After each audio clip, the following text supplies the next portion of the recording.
इस वाले खेत में भाई जंगली कबूतर हैं। आपको थोड़ा सा मैं जूम करके दिखा देता हूँ। अगर आपको दिख रहे होंगे तो ये हैं भाई जंगली कबूतर। ये देखिए,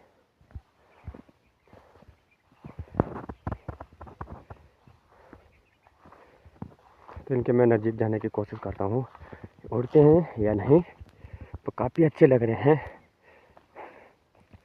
और ये ना मैंने काफ़ी टाइम पहले भी देखे थे, लेकिन कुछ सालों बाद अभी फिर से दिख रहे हैं।